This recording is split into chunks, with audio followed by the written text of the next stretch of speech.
Assalamualaikum warahmatullahi wabarakatuh.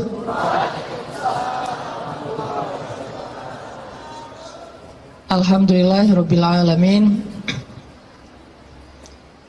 Alhamdulillahilladzi anzala as-sakinata fi qulubil mu'minin liyazdadu imanan ma'a imanihim. Asyhadu an la ilaha illallah wahdahu la syarikalah wa asyhadu anna Muhammadan abduhu wa rasuluhu la nabiyya ba'dah. Allahumma salli wa sallim wa barik ala Sayyidina Muhammad wa ala alihi wa sahbihi wa man tabi'ahu ila yaumil qiyamah. Radina billahi rabba wa bi Muhammadin nabiyya wa bil islami dina. Rabbi syrah li sadri wa yassir li amri wa hlul 'uqdatam min lisani yafqahu qawli. Sehat teman-teman semuanya?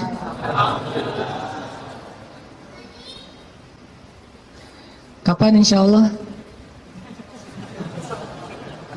Akad maksudnya? Boleh saya tanya dulu, siapa yang baru nikah?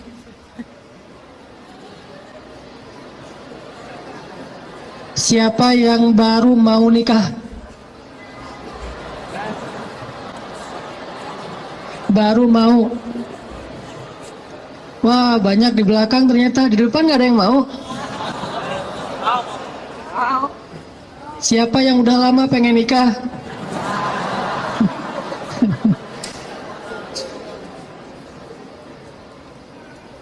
Kalau nikah tuh jangan kepengen ya.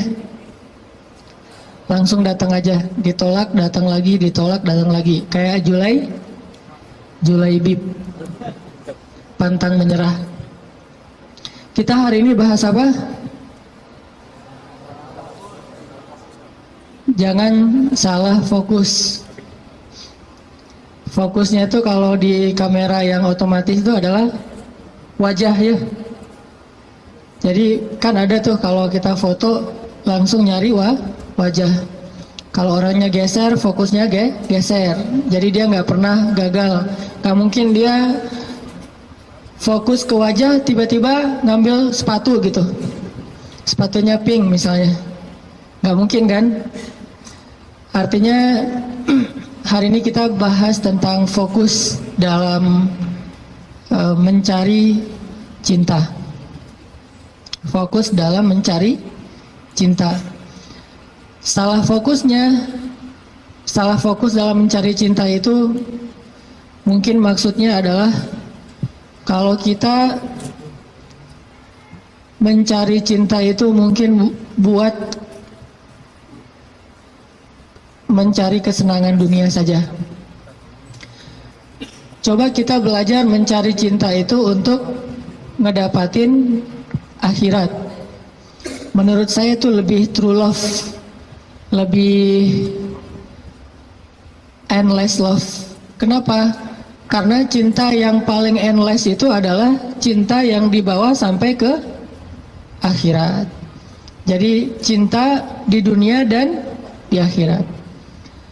Tapi sebelum kita menemukan cinta-cinta apapun dalam hidup kita, coba kita belajar ngedapetin cinta Allah Subhanahu wa ta'ala. Karena Allah lah yang pemilik segala cinta.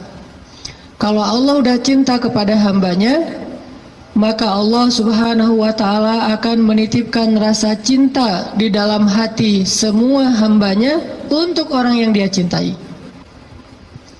Kalau Allah cinta sama kita, Allah akan titipkan rasa cinta kepada semua makhluk agar mencintai kita. Tapi kalau Allah nggak cinta kepada seseorang, Allah cabut rasa cinta dari semua makhluk, sehingga nggak ada yang mencintai kita kecuali karena hawa nafsu.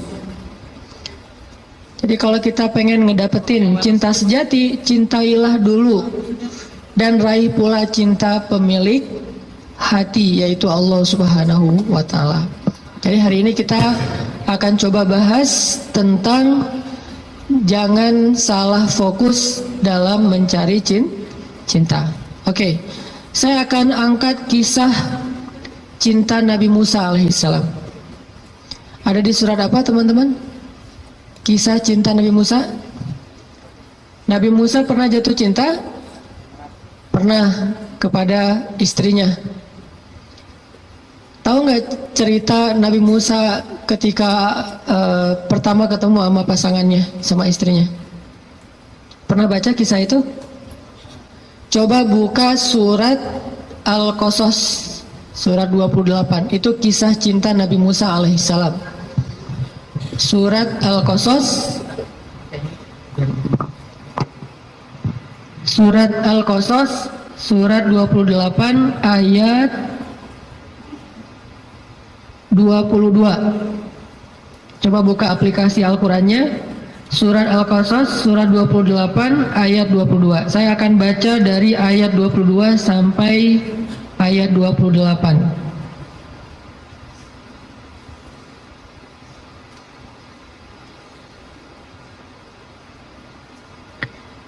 Surat Al-Qasas ayat 22 sampai 28. A'udzu billahi minasy syaithanir rajim. Bismillahirrahmanirrahim. Walamma tawajjaha tilqa'a Madyana qala 'asa rabbi an yahdiyani عسى ربي أن يهديني سواء السبيل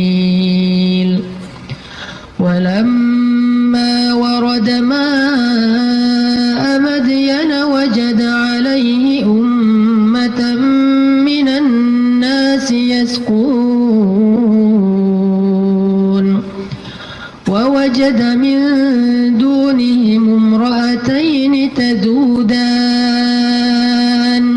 قال ما خطبكما قالتا لا نسقي حتى يصدر الرعاء وأبونا شيخ كبير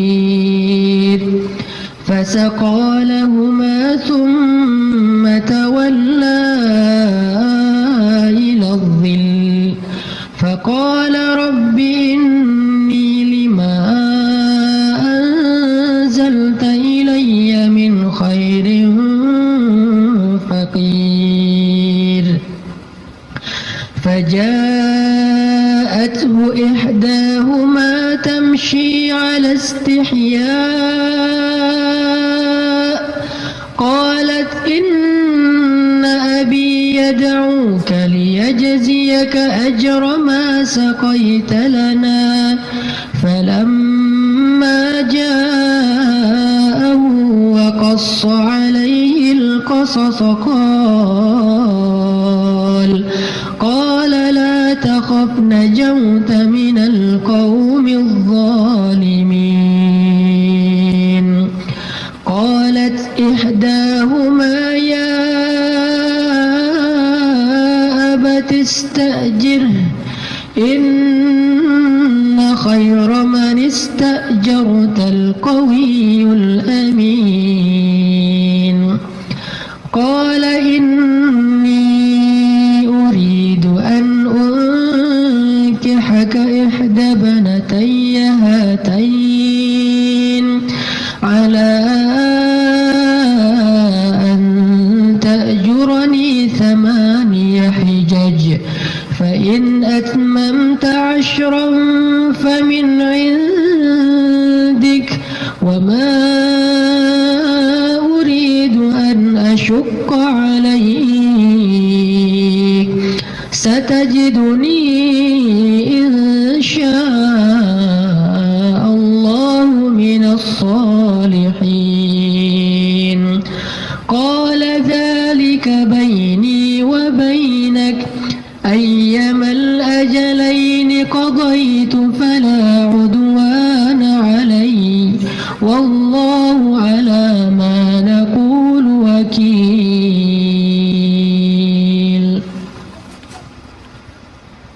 Dan ketika Musa menghadap ke arah negeri Madian, ia berdoa, semoga Tuhanku membimbingku ke jalan yang benar.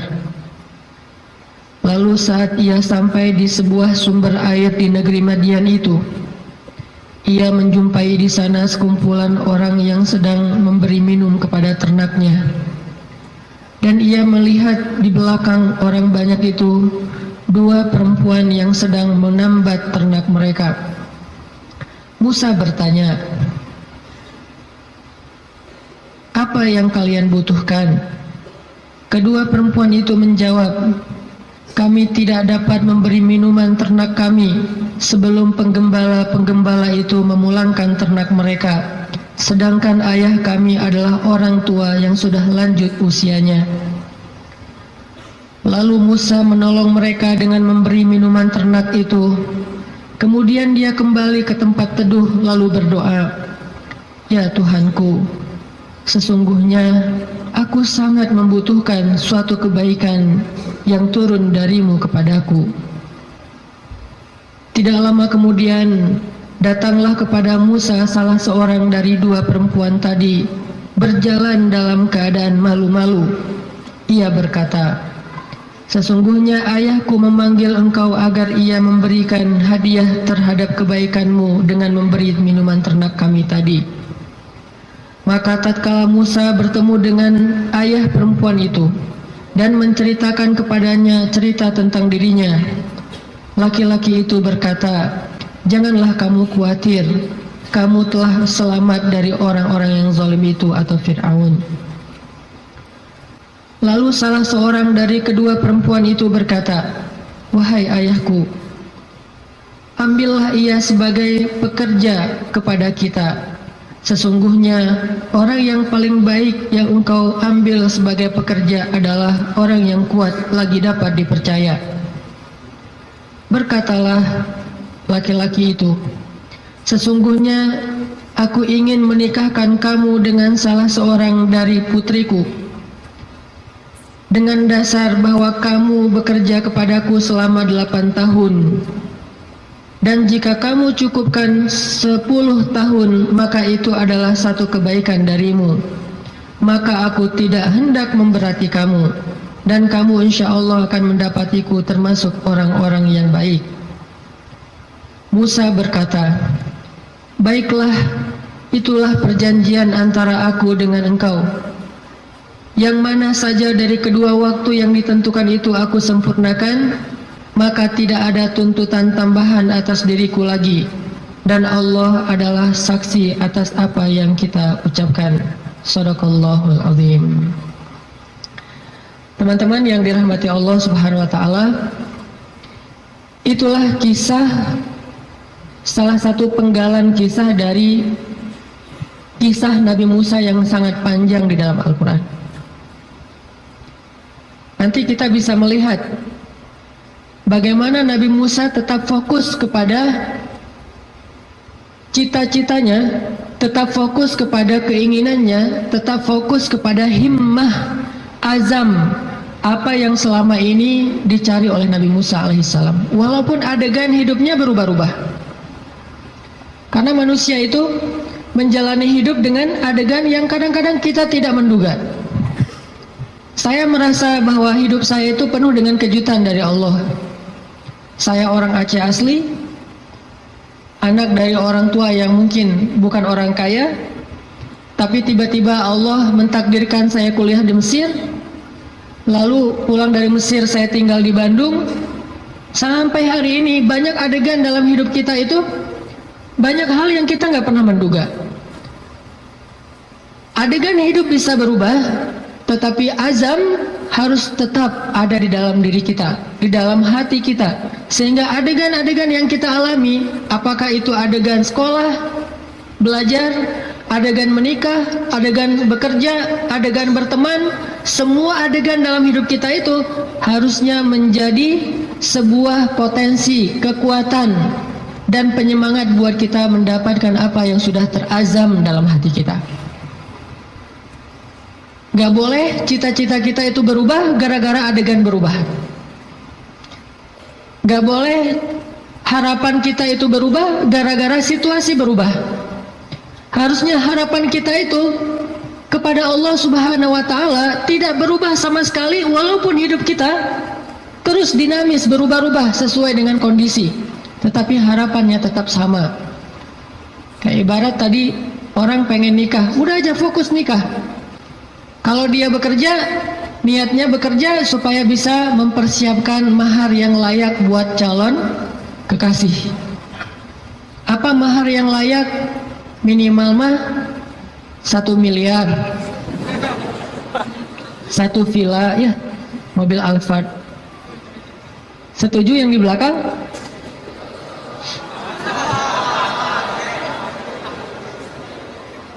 Kalau nggak sampai segitu pun minimal 1 motor, rumah kontrakan, sama pendapatan yang cukup untuk kita berdua. Yang saya sebut dengan cukup, kadang-kadang cukup itu lebih baik daripada lebih loh. Benar nggak? Cukup lebih baik daripada lebih. Kalau kita lebih, kita akan beli piring 2, gelas 2, tempat tidur 2. Nggak seru kan? Justru karena cukup, kita beli piring 1, makan sepiring berdua. Gelas 1, minum segelas berdua. Jadi nggak ada cerita gelas papa, gelas mama. Yang ada adalah gelas kita. Kan suka ada tuh di rumah-rumah gelas papa, gelas mama kan ya. Beli di supermarket ditulis jelas itu. Ini punya siapa, ini punya siapa, udah di tag masing-masing. Kalau mama salah ngambil gelas papa dipakai sama mama, nanti diminta tukar.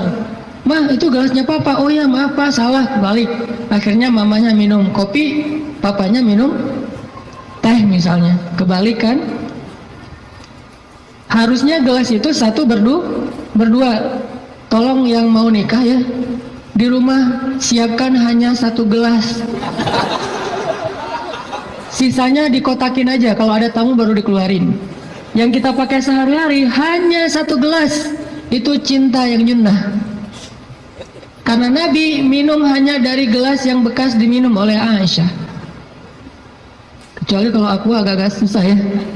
Kalau misalnya gelas, Nabi itu Aisyah minum, setelah selesai Aisyah minum, Nabi akan lihat mana bekas bibirnya Aisyah. Maka Nabi persis akan minum dari bekas bibirnya Aisyah. Masih mikir mau nikah? Kerja untuk mempersiapkan mahar yang layak, nafkah yang cukup. Sekolah untuk belajar bagaimana menjadi suami atau istri yang soleh-solihah. Jadi apapun adegannya, dia jadikan sebagai potensi, semangat, dan kebaikan untuk dia raih apa yang dia harapkan. Itulah Musa alaihissalam.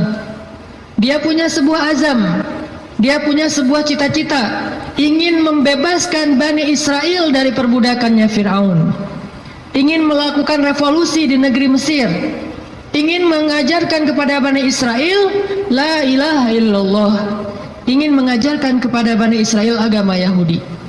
Sehingga adegan dia menikah pun, dia mencari seorang perempuan yang bisa mendukung dakwahnya. Jadi dia bukan mencari seorang perempuan yang hanya dia senangi saja, bukan mencari seorang calon istri yang hanya ngeklik doang tuh di hatinya. Tapi dia mencari calon istri, selain ngeklik di hatinya, calon istri ini juga bisa melengkapi dia, menyempurnakan dia, dan menolong dia dalam segala urusan dakwah di jalan Allah Subhanahu wa Ta'ala. Ini namanya fokus. Jadi salah satu yang ditanya itu adalah, mungkin diantara CV yang perlu diketahui, siap nggak kalau ternyata suaminya ini aktivis dakwah? Siap nggak kalau suaminya ini misalnya harus aktif berdakwah, kadang-kadang berkorban dengan harta keluarga untuk kepentingan dakwah? Seperti Rasulullah SAW berdakwah didukung oleh Khadijah. Sungguh kalau tidak ada Khadijah, kayaknya dakwah Nabi itu juga bakalan banyak sekali masalah. Untung Allah Subhanahu wa Ta'ala memberikan pendukung pertama buat Rasulullah, justru yang berasal dari rumahnya sendiri, kekasih sejatinya Rasulullah, yaitu Khadijah. Sehingga ketika Nabi berdakwah, yang mendukung dakwahnya Nabi itu justru Khadijah. Bayangin kalau Nabi berdakwah, justru yang memusuhi dakwah Nabi adalah istrinya sendiri, itu berat banget. Kayak Nabi Lut dan Nabi Nuh alaihissalam. Itu yang paling berat. Makanya kalau kita tadi baca di dalam surat Al-Qasas, kisah dakwah, kisah cintanya Nabi Musa alaihissalam dimulai dari kalimat yang ada di ayat 22, asa rabbi ayyahdiyani sawa as-sabil, semoga Tuhanku akan membimbingku ke jalan yang lurus. Artinya Nabi Musa itu berserah diri kepada Allah, ya Allah, kalau engkau pertemukan saya kepada seorang calon istri saya, pertemukanlah dengan seorang perempuan yang membuat saya tetap di jalanmu. Kalau engkau memberi saya pekerjaan dan rezeki, berilah saya pekerjaan yang membuat saya tetap di jalanmu. Kalau engkau memberikan saya teman dan sahabat, berikanlah saya sahabat dan teman yang membuat saya tetap di jalanmu. Intinya sawa asbil, ihdinas siratal mustaqim. Itu fokusnya Nabi Musa. Gak pengen gara-gara cinta akhirnya keluar dari sawa as-sabil. Gara-gara perasaan akhirnya keluar dari siratal mustaqim. Ini fokusnya Nabi Musa. Cinta anugerah dari Allah, tapi jangan sampai anugerah itu menjauhkan kita justru dari pemberinya. Ini fokus Nabi Musa. Asa Rabbi ayyahdiyani sawa as-sabil. Jadi kalau saya nanti ketemu keluarga baru, mudah-mudahan keluarga itu keluarga yang bisa membantu saya untuk terus berada di sawa as-sabil. Kalau saya ketemu calon suami, mudah-mudahan suami itu yang membimbing saya, waj'alna lil muttaqina imama, membimbing saya tetap di sawa as-sabil, di jalan yang Allah ridhoi. Ini fokus. Dan kalau kita fokus di sawa as-sabil, gak usah khawatir, Allah punya banyak rencana baik untuk kita. Wa yamkurun wa yamkurullah, wallahu khairul makirin. Siapapun boleh punya rencana untuk menghalangi kita, tapi Allah adalah sebaik-baik pembuat rencana. Udah ikutin aja sawa as-sabil. Fokus di jalan yang lurus. Sawa itu bahasa lainnya istiwa. Atau dalam bahasa Arab kadang-kadang orang Arab suka nyebut dengan istilah khatul istiwa. Terus jadi bahasa Indonesia katulistiwa. Itu bahasa Arab. Katulistiwa itu dari kalimat khatul istiwa. Khat artinya garis, istiwa artinya lurus, garis lurus. Katulis, karena kita nggak bisa bilang kha jadinya ka. Khadijah jadinya Khadijah. Sama kayak misalnya orang Sunda nggak bisa bilang ain jadinya e. Ketika Nabi SAW manggil Aisyah, panggilan Aisyah siapa? Aish. Sampai di Sunda jadinya Eis. Itu bahasa Arab. Aish jadinya Eis. Jadi Eis itu aslinya Eisah. Aisyah. Tetaplah di sawa as-sabil, tetaplah di jalan Allah yang lurus. Nggak usah berbelok, nggak usah keluar dari garis itu. Kalau udah terlanjur keluar, buru-buru balik. Karena Allah cuma memberikan jaminan kebaikan bagi orang yang tetap berada di sawa as-sabil. Kalau dia keluar dari situ, Allah sudah tidak menjamin apapun. Kalau kita pengen hidup kita dijamin sama Allah, nggak bakalan kecewa, dikasih banyak kejutan, surprise yang luar biasa. Gampang sebetulnya caranya, tetaplah di sawa as-sabil, nggak usah melenceng. Kalau kita udah tetap di sawa as-sabil, tunggu aja, terus berjalan di setiap beberapa titik, nanti kita akan temukan Allah menyediakan surprise buat kita, sebagaimana Allah sediakan untuk Musa alaihissalam. Sawa as-sabil, Musa berjalan dari Mesir ke Yordania. Yordania waktu itu masih dinamai dengan istilah Madian, sekarang jadi Yordania. Jalan ke Madian, ke Yordania. Dan Musa tidak punya bekal sama sekali. Musa pelarian dari Mesir gara-gara nggak sengaja dorong orang mati kan? Jadi ceritanya di Mesir ada laki-laki Bani Israel bertengkar dengan laki-laki Kipti itu Egyptian, orang asli Mesir. Waktu itu yang salah orang Kipti, sombong dan menghina laki-laki Bani Israel, mencurangi dia, akhirnya protes nih, ribut. Datang Musa, tanya, ada apa ini? Diceritakan masalahnya, akhirnya Musa mengingatkan laki-laki Kipti dengan cara mendorong, kamu jangan gitu, mati. Cuma digituin doang gitu, bayangin Musa. Ini jawara Mesir ya, Musa. Kalau di kita mungkin ada jawara Depok, jawara Bekasi, jawara Betawi kan ya. Ternyata jawaranya para nabi itu salah satunya Musa, itu jawara nabi banget loh. Terkenal lah Musa secara fisiknya paling gagah, six pack. Pokoknya fisik Musa itu paling ideal aja. Sampai Bani Israel cemburu sama fisik Musa. Saking cemburunya Bani Israel kepada fisik Musa, akhirnya mereka ngejelek-jelekin Musa. Tahu nggak kenapa Musa selalu pakai bajunya tertutup? Nggak pernah pakai misalnya baju yang ketat atau cuma pakai celana doang biar nunjukin badannya bagus. Tahu nggak kenapa? Kenapa kata Bani Israel? Karena dia itu punya penyakit kulit. Difitnah Nabi Musa oleh Bani Israel. Saking Nabi Musa tertutup. Akhirnya Allah membebaskan Nabi Musa dari fitnah itu. Suatu saat Nabi Musa lagi mandi di sebuah oasis. Dia naruh bajunya di atas batu. Dia hanya mandi pakai celana. Dan itu bukan aurat bagi laki-laki. Karena badannya bukan aurat, perut bukan aurat. Dia mandi nih. Begitu selesai mandi, mau ngambil baju, ternyata batunya udah pindah. Nabi Musa ambil kayak semacam galah gitu. Dia tarik bajunya pakai galah. Pas dia mau narik bajunya pakai galah, batunya lari, membawa kabur bajumu Musa. Itu disebutin di akhir surat Al-Ahzab loh. Ini bukan dongeng, kisah Al-Quran. Walaupun kisahnya pendek, tapi ditafsirkan oleh hadis Nabi. Batunya lari tuh, bawa kabur bajunya Nabi Musa. Sehingga Nabi Musa ngejar-ngejar batu itu sambil mengatakan, hajar, thawbi, hajar, thawbi, hajar. Batu saya dibawa, baju saya dibawa lari batu. Kan susah kan, baju batu, baju batu. Nabi Musa ngejar-ngejar bajunya dibawa lari sama batu. Kemana batu itu lari bawa baju Nabi Musa? Ke tempat-tempat orang Bani Israel ngumpul. Cari mana skate park, dia ke skate park. Skate parknya Bani Israel. Jadi anak-anak Bani Israel lagi main skate gitu. Batu lari, wah dijadikan obstacle gitu, wah ngetrik gitu ya. Ngetrik di atas batu.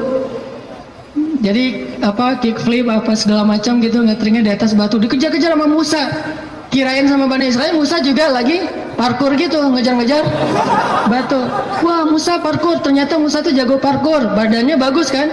Lewat tempat skate park, lewat lagi nanti tempat anak-anak main futsal, Musa lari, ternyata Musa pelari hebat, jalan maraton gitu. Semua tempat-tempat ngumpul anak-anak muda Bani Israel tuh batu nyamperin gitu. Ada tempat futsal, tempat skatepark, kafe. Ada orang Bani Israel lagi ngopi-ngopi gitu, lagi ngobrol nggak jelas gitu kan. Lewat batu, Nabi Musa ngejar di belakang. Wis, Musa badannya bagus. Semua orang pada ngeposting hashtag Musa keren. Viral aja. Jadi viral bahwa Musa itu ternyata badannya keren banget. Di mana-mana di repost, jadilah selebgram. Followersnya nambah. Followers apa? Bani Israel yang kagum kepada Musa. Ini bahasa saya analogikan dengan kekitaan ya. Ini hanya analogi. Udah gitu, batu itu ternyata berhenti di tengah pasar Bani Israel. Berhenti di tengah pasar. Udah lari jauh, akhirnya berhenti. Musa datang ngambil baju langsung dipakai karena malu. Walaupun bukan aurat, Musa itu menjaga diri. Gak mau mentang-mentang badannya bagus tunjukin ke cewek-cewek. Nanti cewek, selfie. Musa itu seorang nabi, terjaga. Dia nggak mau kayak gitu. Kita belum juga six pack, baru two pack lah ya. Udah pamer, posting, langsung posting. Udah gitu edit dikit biar jadi three pack. Musa udah six pack masih ngejaga biar orang-orang tidak jadi fitnah. Pakai bajunya, habis pakai baju karena marah sama batu, akhirnya dipukul tuh batu sama Musa sampai batu itu retak. Bayangin, batu gede loh. Ada yang pernah pukul batu retak? Batu bata kali ya. Batu beneran nih, retak, dan tangan Musa biasa-biasa aja. Itu kekuatan Musa, makanya dorong orang dikit mati. Mungkin kalau sekarang Musa itu kayak MMA lah ya, mixed martial art gitu. Jadi bisa semua jenis bela diri. Nah, artinya Musa alaihissalam lari dari Mesir gara-gara habis dorong orang, terus dia mati. Nggak sengaja, kata Musa, ini bukan salah saya, salah setan. Kan disebutin di ayatnya, masih di surah Al-Qasas atau di surat Toha, ini bukan salah saya, salah setan, bukan saya yang bunuh, setan yang bunuh dia. Jadi teman-teman, satu-satunya suuzon yang berpahala itu adalah suuzon sama setan. Itu berpahala banget. Satu-satunya husnuzon yang berdosa adalah husnuzon sama setan. Jangan salah-salahin setan, kasihan, masa dikambing hitamin? Enggak, setan emang harus disalahin. Jadi kalau ada apa-apa nih gara-gara setan nih, misalnya, aduh, auzubillahi minasyaitonirrajim gitu kan, bahasa zikirnya gara-gara setan apa? Kalau bahasa sehari-hari, nih setan nih kerjaannya nih. Kalau bahasa zikirnya, auzubillahi minasyaitonirrajim. Nggak masalah, jangan sembarangan nuduh setan buat jahat atau makar, buktikan dulu gitu kan ya. Nggak, setan memang boleh disuuzonin, satu-satunya makhluk yang boleh. Lari dari Mesir, nggak punya makanan, nggak punya bekal, nggak punya duit, pokoknya jalan dari Mesir ke Madian, jalan kaki itu nggak punya bekal apa-apa, bayangin. Sehingga Musa berhari-hari hanya minum air, nggak makan apapun. Air karena gratis, begitu hujan dia minum, ada genangan air kayak oasis gitu dia minum. Kalau makanan dia nggak mau, kenapa? Karena setiap dia menemukan kebun kurma, dia tidak menemukan pemiliknya, sehingga dia tidak berani makan satu butir kurma pun yang bukan miliknya. Musa alaihissalam sawa as-sabil, tetap di jalan Allah, jangan melenceng, jangan bikin Allah kecewa, jangan sampai kita ngelakuin sesuatu yang Allah itu nggak ridho. Makan, minum, ikhtiar, ta'aruf dan segala macam. Pokoknya sawa as-sabil. Kalau kita sawa as-sabil, nggak usah khawatir, Allah yang jamin. Musa lapar, nggak ngambil, nggak metik kurma sembarangan, tetap aja biarin lapar. Sampai di Madian, dalam keadaan lapar banget, hanya minum air putih selama beberapa hari, belum makan. Sampai di Madian, tiba-tiba Musa ngelihat di sebuah oasis yang rindang, ada sekelompok orang penggembala lagi ngasih minum ternak-ternak mereka, onta.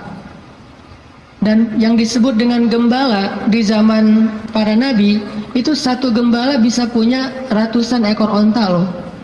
Jadi bayangin kalau ada 10 penggembala aja nih, berarti lebih dari 1000 ekor onta. Dan tahu nggak berapa banyak onta kalau minum? Onta itu kalau minum hampir seperti gajah. Dan dia minum bukan karena haus, dia minum itu karena menabung air. Dia nampung air di punuknya, sehingga kalau dia melakukan perjalanan panjang, dia nggak perlu minum dalam waktu seminggu pun nggak masalah, karena dia akan mengambil air dari punuknya yang disimpan. Jadi ada penyimpanan air di belakangnya, kayak tangki air gitu, kayak toren. Musa punya onta itu punya toren yang disebut dengan punuk onta. Jadi kalau dia minum bukan hanya karena haus, aduh haus banget minum, udah selesai pergi, enggak, haus banget minum, udah gitu kok masih minum, nampung dulu di toren, ditaruh di toren. Bayangin satu ekor onta punya satu toren, ada 1000. Berapa lama nunggu ngantrinya tuh? Dah, waktu itu Musa ngelihat di antrian paling belakang ada 2 cewek. Ceweknya solehah, malu-malu di belakang, megang onta. Onta mereka nggak terlalu banyak, mungkin sekitar 10 atau 15 gitu pegang. Tapi paling belakang nungguin sambil berdiri culang-cilang gitu. Ini gimana nih gitu-gitu kan, bingung kan, cewek berdua di antara banyak cowok. Ini ciri-ciri calon istri ideal tuh gitu. Jadi kalau lihat cewek lagi culang-cilang, nah ini calon saya nih. Kemana Neng? Lagi nunggu angkot. Angkot kemana? Angkot ke Bandung. Ke Bandung mah nggak ada angkot dari Depok gitu. Naik kereta atau naik travel. Oh iya, saya nggak pernah ke Bandung. Ya udah saya temenin, jangan gitu ya. Artinya ada ciri-ciri solehah, yaitu orangnya bingung karena malu, bukan bingung karena nggak paham ya, tapi bingung karena malu. Nih gimana nih, serba sering salah tingkahnya gara-gara malu. Kalau ada cowok-cowok, aduh gimana masuknya ya, cowok pada duduk semua di depan masjid, mau masuk ke masjid ada aja di teras banyak cowok, dia bingung. Itu calon istri ideal banget tuh. Jadi kalau ngelihat cewek kebingungan, berdoa kepada Allah, ya Allah berikan saya seorang istri yang lagi kebingungan. Cari yang bingung-bingung gitu teh. Karena yang bingung itu pasti rasa malunya besar, kehormatannya luar biasa, menjaga diri. Kalau dia nggak menjaga diri, mungkin nggak akan terlalu kebingungan. Dia akan, walaupun nggak semua yang berani, yang cekatan itu berarti bukan orang soleha, bukan. Cuman salah satu cirinya itu adalah punya rasa istihya, malu-malu. Jadi kalau ngomong Assalamualaikum, Waalaikumsalam, ngomongnya membelakangi gitu ya, itu salah satu ciri-cirinya. Pas ngeposting di Instagram, kita stalking gitu, kita kepoin Instagramnya, ternyata fotonya semuanya foto bunga-bunga, nggak ada foto orangnya. Ada kaktus, ada apa gitu, foto-foto bunga. Kalau ada foto orangnya pun foto KTP. Hitam putih pula, segini. Kayak orang foto paspor ya. Kalau pakai kacamata suruh buka kacamatanya. Terus disuruh deketin matanya, melotot lagi, baru difoto, posting di Instagram foto. Kalau gitu berarti beda lagi nih karakternya. Karakter yang istrinya Musa malu-malu di belakang, duduk aja berdua nungguin. Akhirnya karena ngelihat ini perempuan kok ngantri berdua, Musa samperin. Datang Musa nanya, "Ma khatbukuma?" Segitu doang pertanyaannya. Jadi jangan panjang-panjang. Jangan nanya nomor handphone, jangan nanya akun Instagramnya apa, jangan basa-basi segala macam, jangan tiba-tiba pura-pura salah nomor telepon yang nyasar. Nanya aja, "Ma khatbukuma?" Ada apa? Kenapa kayak gini? Kenapa di belakang? Kenapa? Bahasa sederhananya adalah kenapa kalian berdiri saja di sini? Ma khatbukuma? Apa masalah kalian? Kedua perempuan ini terus bilang, kami tuh pengen ngasih minum ternak kami, tapi nggak bisa soalnya laki-laki itu banyak yang ngerumunin air dan kami nggak enak kalau mau desak-desakan dengan mereka. Sedangkan ayah kami sudah tua, nggak bisa memberikan minuman ternak. Musa melihat perempuan ini butuh pertolongan, akhirnya Musa ngambil ternaknya. Nggak banyak ngomong. Emang ternaknya namanya siapa? Salah tanya lagi kan ya? Basa-basinya lebay, salah. Udah aja ambil ternaknya, kemudian dibawa oleh Musa, diberi minum. Bayangin Musa yang dalam keadaan capek banget, lapar, perjalanan jauh, masih sanggup memberi minum ternak. Dan dulu cara ngasih minum ternak, itu ngambil timba, timbanya tuh kayak ember. Kalau di kita ember, kalau orang Arab nyebutnya timba. Dalwun itu ember besar, dia ambil nggak pakai tali, turun ke dalam sumur, sumurnya besar gitu, ngambil air, naik lagi ke atas, ngasih minum kepada onta, turun lagi ke bawah, naik lagi ke atas. Bayangin tuh, lumayan kan? Buat latihan otot. Musa turun naik ke atas, bawa minuman untuk ternak. Ada 10 onta, bayangin, minimal 10 ember. Dalam keadaan lapar, lemes, perjalanan jauh, lelah, kurang tidur. Coba kekuatan Musa, dan itu langsung diketahui oleh cewek-cewek nanti, bilang dia itu orang yang kuat luar biasa.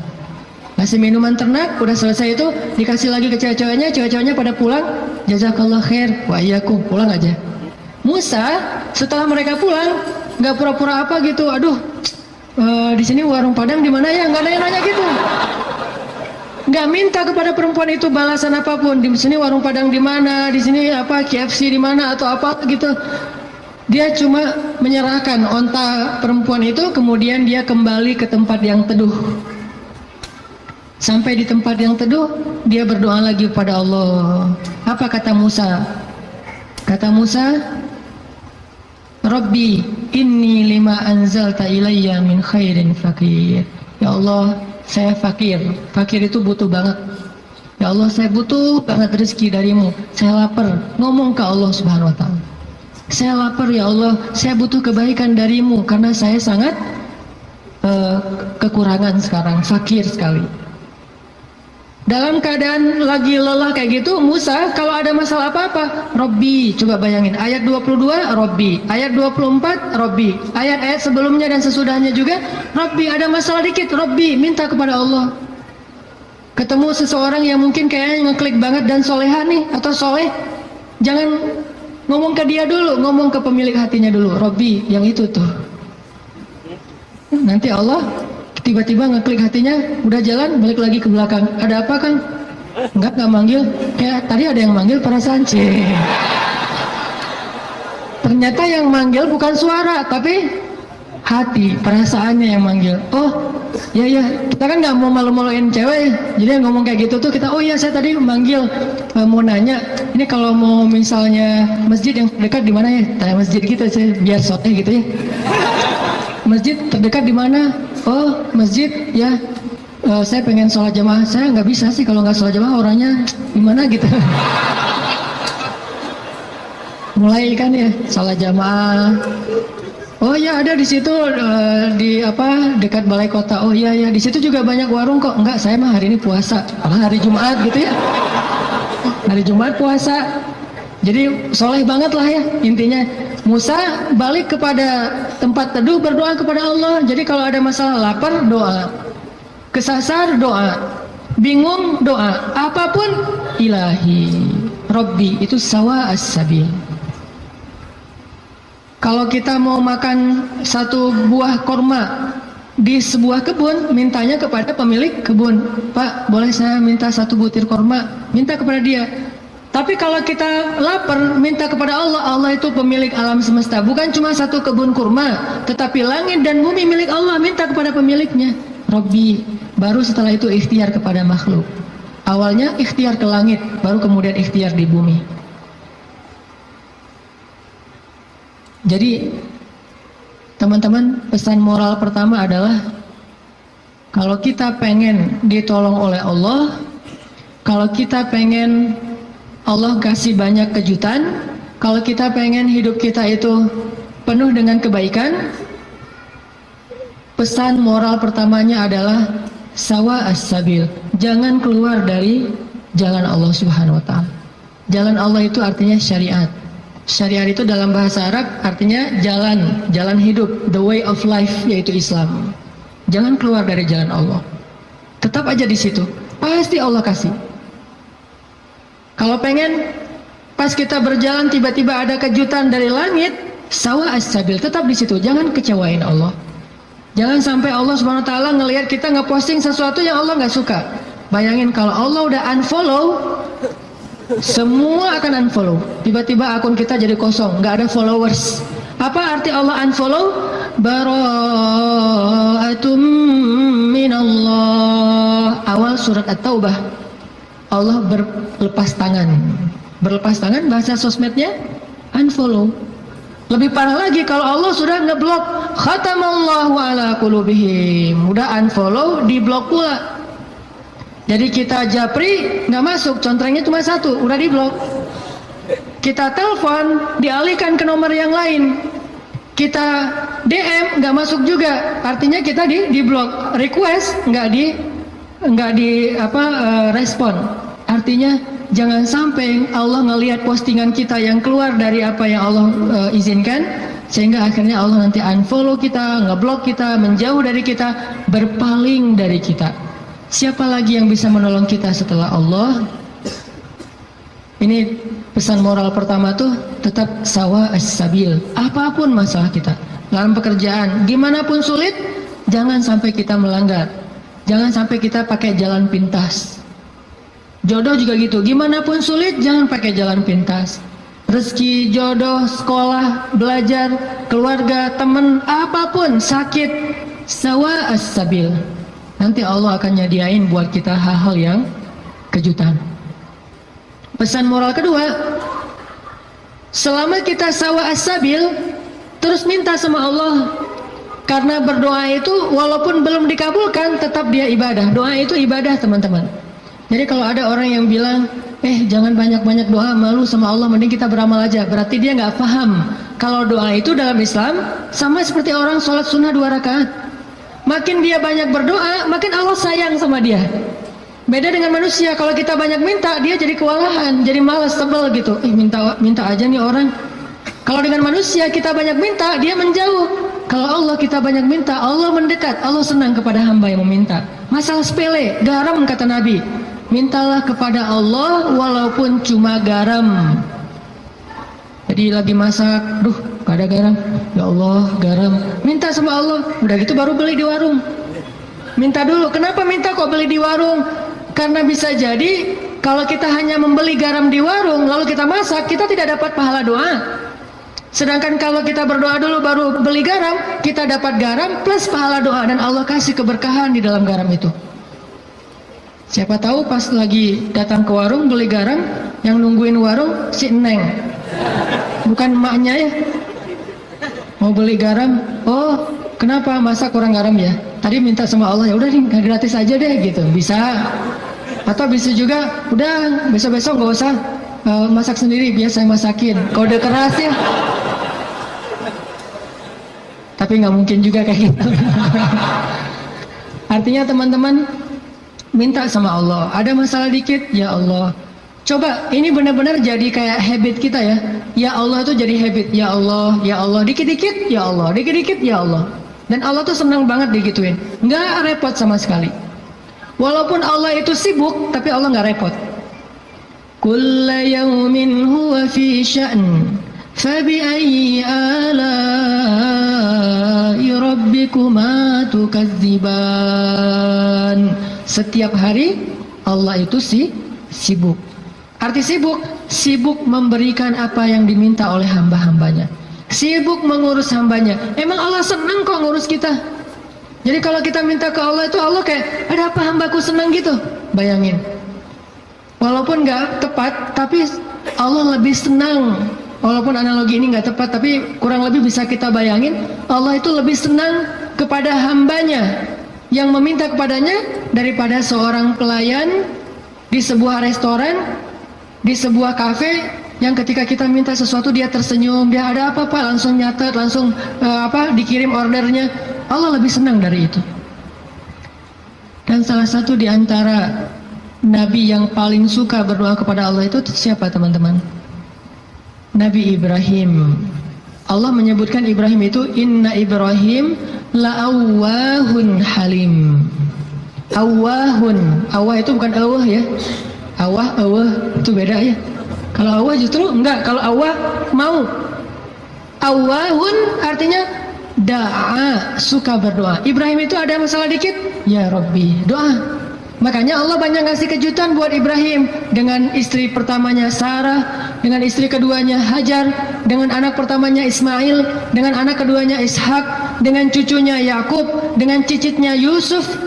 Banyak Allah kasih kejutan buat Ibrahim. Kenapa? Karena Ibrahim sawa as-sabil dan da'a, selalu berada di jalan Allah dan selalu minta sama Allah. Allah itu cemburu kalau kita minta kepada makhluk duluan sebelum Allah. Cemburu kalau kita nyebut nama makhluk duluan sebelum Allah. Cemburu kalau kita berterima kasih kepada makhluk duluan sebelum bersyukur kepada Allah. Allah itu cemburu dan Allah layak untuk cemburu. Sehingga kalau kita minta ke Allah duluan, Allah senang banget. Ya Allah, saya lagi kayak gini, sebutin, baru ikhtiar. Jadi sehari-hari itu jadikan habit kita itu da'a, dikit-dikit Rabbi, Ilahi, Ya Allah, Ya Tuhanku, gitu. Sehingga Musa pas lagi perjalanan dari Mesir ke Madian, Rabbi, asa ayyahdiyani sawa as-sabil, beri saya jalan yang lurus. Pas sampai di Madian, Rabbi, ini bima anzaltani min khairin faqir. Ya Allah, saya butuh sekali rezeki, saya udah lapar, udah berhari-hari nggak makan. Tiba-tiba datanglah kejutan yang ditunggu-tunggu Musa. Salah satu dari dua cewek tadi yang ngasih minuman ternak, datang lagi nih. Datangnya gimana? Disebut di ayat 25, faja'athu ihdahuma tamshi 'ala istihya. Datanglah salah satu dari dua perempuan itu berjalan dalam keadaan malu-malu. Tadi tuh. Sampai dalam Islam ada kode. Kalau cewek ditanya pendapatnya setuju apa enggak dilamar oleh seorang perempuan, maka jawaban iyanya seorang perempuan itu adalah diam. Sedangkan laki-laki kalau diam berarti enggak. Kalau perempuan kalau diam berarti ya. Kalau dia oh berarti itu ya husnuzon aja. Jadi kalau nanya, Neng gimana mau sama saya? Dia belum sempat mikir, oh berarti mau ya. Ya. Kan diam tadi teh. Jadi diam seorang perempuan kata Nabi adalah ridho. Diamnya adalah ridho. Karena kalau dia tidak ridho, dia mungkin akan merespon dengan bahasa-bahasa yang baik. Atau bahasanya bukan diam, pasrah. Saya ikut aja gimana emak sama abah gitu. Ini berarti ridho. Bukan berarti dia, kamu kok gitu sih sama aku, kamu nggak sayang, nggak cinta dan segala macam gitu. Dia mah nggak akan ngomong kayak gitu. Dia diam atau dia bilang ya udah ikut aja, berarti dia ridho. Itu sifat perempuan yang sebenarnya. Pada dirinya itu ada malu. Dan malu, by the way teman-teman, pada diri perempuan adalah mahkota. Makin besar rasa malunya, makin tinggi nilainya. Makin besar rasa malunya, makin besar mahkota yang dia pakai. Jadilah dia seorang putri. Makin besar, jadilah dia seorang ratu. Mahkotanya perempuan yang solihah adalah istihya, punya sifat malu-malu, nggak pakai in. Malu-malu aja. Malu-malu, kemana-mana malu, malu-malu. Itu mahkotanya perempuan. Walaupun bukan berarti ketika yang ada perempuan nggak malu dia berani gitu, nggak punya mahkota, bukan. Ini hanya salah satunya. Dan tetap itu kebaikan. Kalau dia nggak terlalu besar dominan dengan sifat malu, mungkin dia dominan dengan sifat yang lain. Tapi yang jelas sifat malu ini kebaikan. Kata Nabi, kalau tidak punya malu, maka seseorang akan lakukan apa yang dia suka. Berarti malu itu sebagian dari kehormatan. Malu itu sebagian dari harga diri. Sehingga kalau orang udah nggak punya sifat malu, maka dia kehilangan harga diri dan kehormatan, dia akan lakukan apapun yang dia suka. Jadi malu anugerah dari Allah untuk perempuan. Aisyah pemalu. Saking pemalunya Aisyah, kalau lagi malu wajahnya kemerah-merahan, pink. Pink dalam bahasa Arab humairo. Pink itu humairo. Aisyah itu kalau lagi malu pink wajahnya. Sehingga kalau Nabi melihat wajah Aisyah pink, humairo, Nabi senang melihat Aisyah. Oh, Aisyah lagi malu, Aisyah lagi senang, Aisyah lagi tersipu-sipu, sehingga wajahnya menjadi pink. Aisyah itu seorang perempuan yang sangat pemalu, sama dengan Maryam, sama dengan Khadijah, sama dengan Fatimah, perempuan yang sangat pemalu. Coba teman-teman renungkan kisah gimana pemalunya Aisyah. Pernah ketika Rasulullah SAW sudah wafat, kan Rasulullah itu dimakamkan di dalam rumah Aisyah. Soalnya SOP para nabi, mereka dimakamkan di tempat mereka wafat, nggak boleh dipindahkan. Itu udah jadi SOP-nya para nabi itu. Jadi kalau meninggalnya di sini, ya udah di sini dimakamin, nggak boleh ke pemakaman khusus tempat lain atau pemakaman umum, nggak boleh. Jadi karena Rasulullah wafatnya di atas pangkuan Aisyah di kamarnya, maka kamar itu jadi tempat Rasulullah dimakamkan, makam di situ, dibuat kayak ruangan. Setiap hari Aisyah duduk di situ, dia buka hijabnya, dia duduk di makam Nabi sambil mungkin dia di situ ngobrol, mungkin dia berzikir, bukan sengaja zikir di dalam makam ya, tetapi dia kangen sama Nabi, duduk di sebelah Nabi, seolah-olah dia pengen mengenang waktu dulu sering zikir berdua sama Nabi sambil Nabi tidur di atas pangkuan Aisyah zikir. Bayangin, kalau kita zikir jomblo itu duduk, beda ya zikir jomblo sama zikir orang udah nikah. Kalau jomblo zikirnya duduk, tiba-tiba ngeblak ke belakang gitu ya. Kalau udah nikah, zikirnya nggak perlu ngeblak ke belakang, jadi zikirnya sambil berbaring di atas pangkuan kekasihnya. Atau kadang-kadang zikirnya sambil bersandar, jadi punggung dengan punggung, satu menghadap ke utara, satu menghadap ke selatan, sama-sama memberikan punggungnya jadi kayak kursi gitu, bersandar kepada kekasihnya, zikir. Nanti pas sudah beberapa menit lihat, wah kamu 1000, saya baru 200, ngapain aja kamu kok 200, ngaweleng gitu ya, mikirin kamu, jadi zikirnya 200. Berarti yang zikirnya 1000, kamu mikirin apa? Saya ingat Allah. Lah kamu kenapa 200? Saya ingat kamu. Romantis dalam zikir.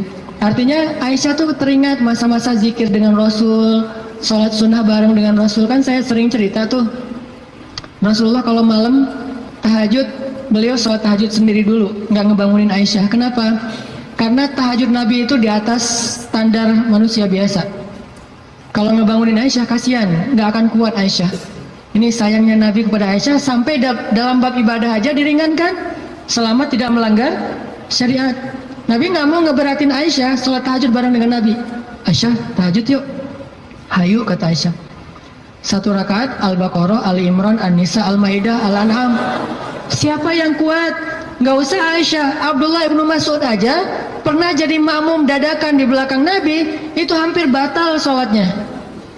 Wah, Nabi lagi sholat tahajud, nggak makmumin udah aja makmumin. Nabi baca Alif Lam Mim Dzalikal Kitabul La Raiba Fi. Abdullah masih antang-antang aja. Lama-lama kok udah setengah juz ya perasaannya. 1 juz, 2 juz, sampai selesai Al-Baqarah. Mulai ini Abdullah curiga nih, masuk lagi Alif Lam Mim Ali Imran. Masuk lagi Ya Ayuhan Nas An-Nisa. Masuk lagi Al-Maidah. Masuk Al-An'am 7 juz 1 rakaat. 7 juz 1 rakaat. Kita 1 rakaat 7 surat. An-Nas, Al-Falaq, Al-Ikhlas. Dari ujung aja pokoknya 7 surat. Ini 7 juz 1 rakaat. Atau kadang-kadang kita 7 rakaat 1 surat, yaitu Al-Ikhlas terus. Asal sholat pasti Al-Ikhlas. Walaupun kalau dia membaca Al-Ikhlas itu karena cinta kepada surat itu, dia akan masuk surga dengan surah Al-Ikhlas. Masalahnya kita benar nggak sih cinta ke Al-Ikhlas? Kan kita suka pakai hadis sahabat itu ya. Ada sahabat kalau ngeimamin pasti bacanya Al-Ikhlas tuh kan. Sahabat aja bacanya Al-Ikhlas mulu. Sampai dilaporin ke Nabi, ya Rasulullah, dia tuh kalau ngimamin kurang variatif, kurang variatif gimana? Ayatnya monoton, Al-Ikhlas saja nggak ganti-ganti. Dipanggil sama Nabi, kenapa kamu bacanya kok Al-Ikhlas saja nggak yang lain? Ya Rasulullah, saya cinta dengan surat itu. Nah, di surat itu disebutin sifat-sifat Allah. Nabi tersenyum mengatakan, kamu masuk surga karena apa yang kamu cintai. Pertanyaannya, kita gitu atau ada modus lain? Al-Ikhlas itu nggak perlu mikir dan cepat kan? Jadi bukan karena cinta banget dengan Al-Ikhlas. Ini harus jujur nih. Nabi sholat tahajud. Udah selesai tahajud, baru ngebangunin Aisyah pas witir. Jadi Aisyah itu diajak sholatnya pas witir. Aisyah, witir yuk. Kan Aisyah manja-manja gitu kan ya. Susah bangunnya, akhirnya dipercikin air di wajahnya sama Nabi. Kan saya sering bilang, percikan air ke wajah calon kita. Kalau belum ada, latihan pakai guling dulu. Guling di latihan biar pas mercikinnya itu enak gitu. Kalau ini ada lebih rezeki sedikit, beli nano spray. Kan enak tuh malam-malam nano sprayan. Jadi masuk ke pori-pori langsung segar gitu. Nah, artinya Rasulullah memercikan air ke wajah Aisyah. Ayo Aisyah tahajud. Akhirnya witir bareng. Setelah selesai witir, kan Nabi itu kalau sholat tahajud itu ini ada tutorial tahajud ala Rasulullah ya. Kan tahajud bebas sebetulnya, tapi Rasulullah juga punya style sendiri tahajudnya. Sahabat-sahabat masing-masing punya style. Ada tahajud di atas atap. Siapa itu? Bilal. Bilal kalau tahajud pasti di atas atap rumah. Umar kalau tahajud pasti depan rumah. Bukan di dalam rumah, di depan. Dia keluar dari rumahnya, tahajud di depan rumah. Bacanya kenceng-kenceng. Bismillahirrahmanirrahim. Satu Madinah bangun gara-gara suara Umar. Kalau Abu Bakar tahajudnya di musolanya sendiri, khusyuk sendiri, nggak mau ketahuan orang. Ini gayanya beda-beda. Gue dengan gaya gue gitu ya. Umar di depan rumah, Bilal di atas atap, Abu Bakar sendiri di dalam mihrab. Rasulullah juga punya style. Style tahajud Nabi gimana? Beliau tidur, tahajud, witir, tidur, subuh. Jadi sebelum subuh beliau tidur dulu. Cuman tidur yang keduanya Nabi bersandar biasanya. Kalau nggak bersandar di tiang, di dinding, bersandar kepada Aisyah. Itu tahajud ala Rasulullah. Nggak mungkin kita ngikutin sunnah ini kalau belum banyak sunnah yang kita nggak bisa ngikutin kalau belum nikah, teman-teman.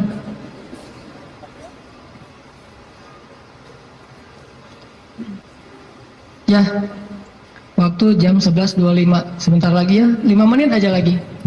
Kisah Musa, lanjut ya, dipotong ya. Jadi Nabi SAW itu dengan Aisyah kalau tahajud membangunkan Aisyah dan tidak memberitakan Aisyah. Artinya Nabi SAW mengajarkan kepada kita bagaimana beliau memperlakukan istrinya, bagaimana rumah tangga beliau, yang itu kemudian menjadi kebaikan kepada Allah. Jadi mendapatkan istri untuk lebih dekat kepada Allah, biar bisa tahajud bareng. Coba bayangin teman-teman, kita pengen nikah, kenapa kamu pengen cepat-cepat nikah? Karena pengen buka puasa berdua. Bentar lagi Ramadan nih, masa puasa sahur masih sendiri kan? Kenapa kamu pengen nikah? Pengen tahajud berdua. Kenapa kamu pengen nikah? Pengen ngaji berdua, store hafalan. Suaminya hafal surat Al-Ikhlas, store gitu ke istrinya. Kan baru hijrah, Al-Ikhlas dulu kan? Al-Fatihah, Al-Ikhlas. Nanti istrinya store-nya apa? Surah Al-Isra. Ternyata istrinya hafizah. Ya, suaminya baru hijrah. Jadi Al-Ikhlas versus Al-Isra, beda banget kan? Al-Ikhlas juga masih banyak salah, kulawahan gak lewat-lewat gitu. Atau kuliah ayyuhal kafirun gak khatam-khatam, muter. Kan la abudu ma ta'budun terus aja di situ kan? Ini karena belajar, baru belajar. Istrinya udah Al-Isra, Maryam, Toha, Qasas segala macam. Kenapa pengen nikah? Karena pengen bareng mendekat kepada Allah SWT. Itu yang di Musa cari. Akhirnya perempuan itu datang menemui Musa, sebagaimana Aisyah sangat pemalu. Tadi nggak tuntas ceritanya, next time insya Allah. Datanglah perempuan itu kepada Musa bilang, ayahku pengen ngundang kamu dinner di rumah. Itu bahasa kita mah, di dinner atau lunch lah di rumah, makan siang gitu. Kayaknya sih dinner, udah sore soalnya, makan malam di rumah. Oh iya, jalan nih. Tahu gimana cara jalannya? Musa di depan, cewek itu di belakang. Nggak dibalik, cewek di depan, Musa di belakang. Nggak, etika jalan laki-laki perempuan yang belum muhrim, perempuan di belakang, laki-laki di depan. Supaya apa? Supaya tidak melihat bagaimana cara jalannya. Terus kan Musa nggak tahu rumahnya kemana, gampang, tinggal di Sherlock aja. Kalau nggak Sherlock, kitanya yang jadi Google Map gitu, jadi kayak Waze gitu. Belok kanan, turn right, turn left, after one gitu. Tinggal Musa belok kanan, belok kiri. Yang penting Musanya di depan, perempuan itu di belakang. Dan itu etika yang luar biasa. Sehingga perempuan ini menyimpulkan, laki-laki ini selain kuat, ternyata amanah, nggak caper, nggak sosok dekat gitu. Kan kita lagi di perjalanan, daripada kamu diganggu orang biar aku jagain. Enggak, Musa itu orang yang sangat amanah. Jadi kalau belum nikah aja dia sangat jaga, jangan sampai membuat perempuan ini tercela, apalagi setelah menikah.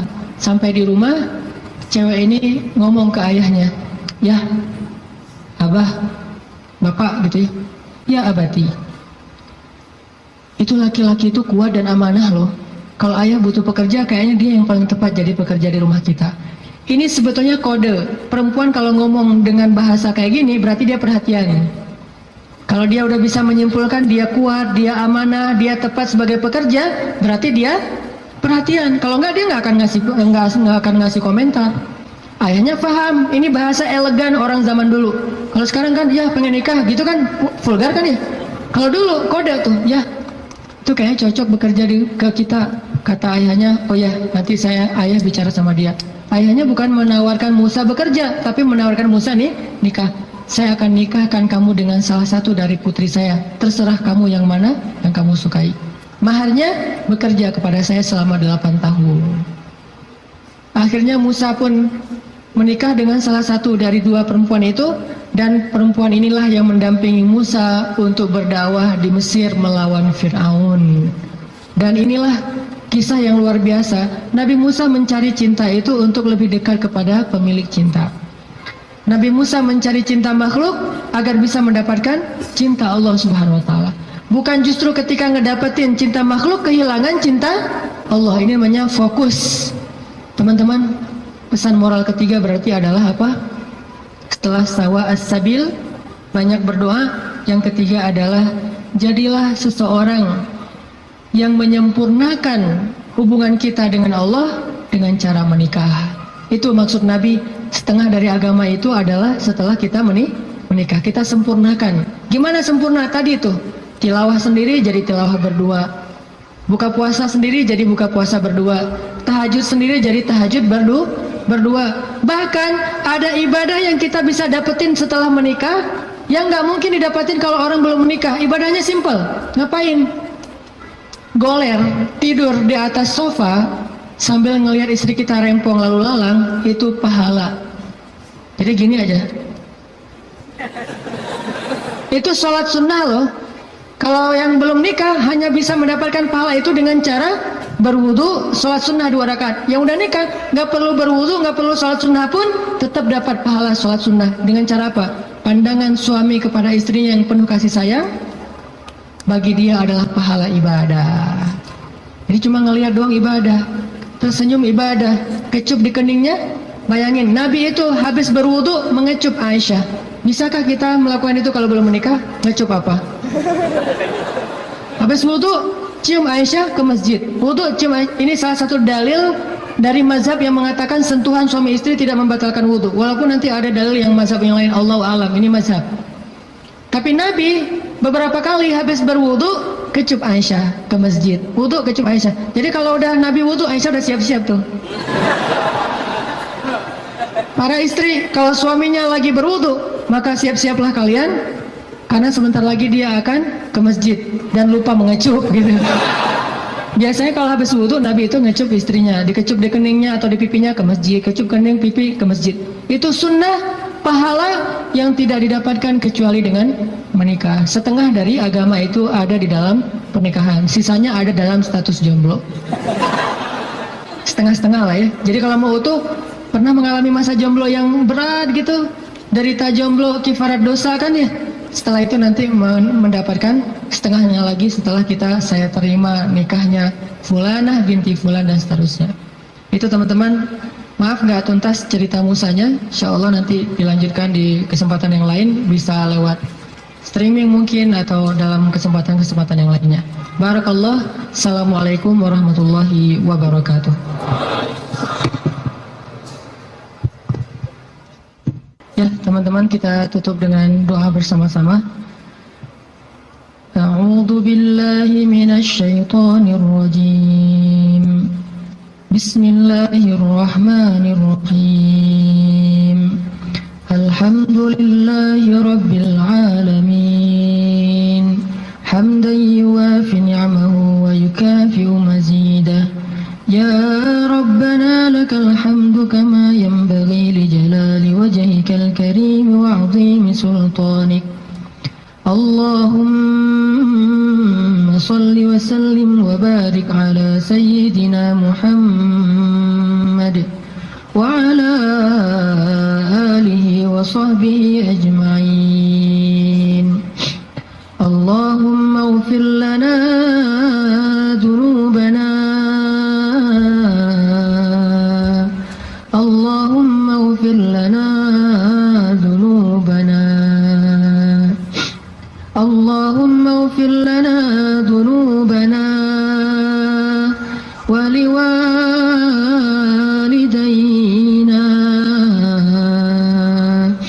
wa liwalidayna wa liwalidayna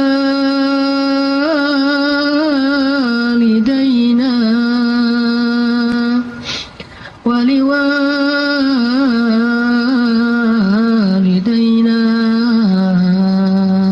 warhamhuma kama rabbayani saghira. Rabbana zalamna anfusana. Rabbana zalamna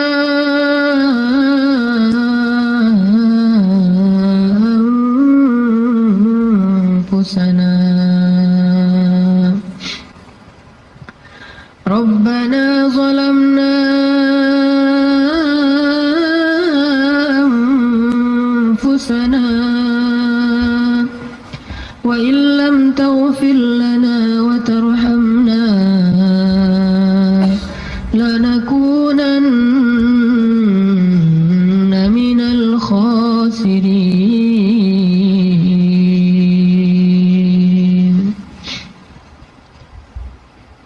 Duhai Allah, Tuhan kami,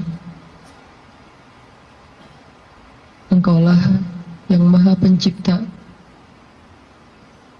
Engkaulah yang Maha Kuasa, Engkaulah yang Maha Memelihara, Duhai Allah, pemilik langit dan bumi,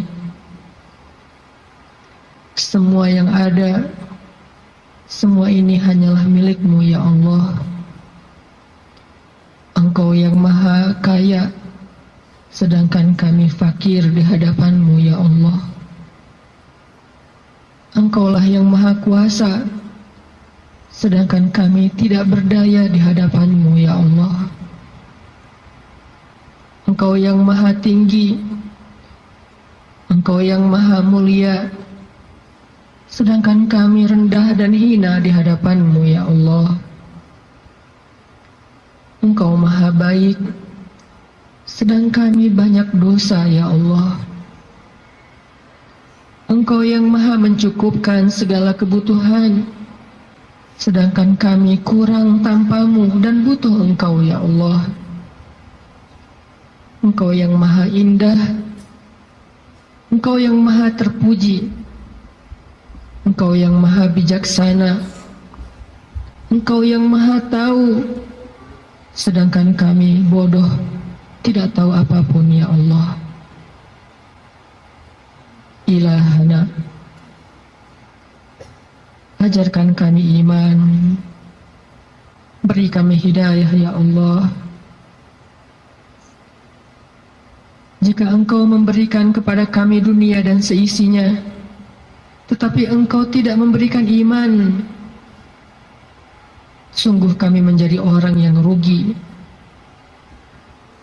Tetapi jika Engkau beri kami iman, walaupun tidak Engkau berikan dunia dan apapun juga selainnya, pasti kami menjadi orang yang bahagia. Beri kami iman sebelum dunia ya Allah.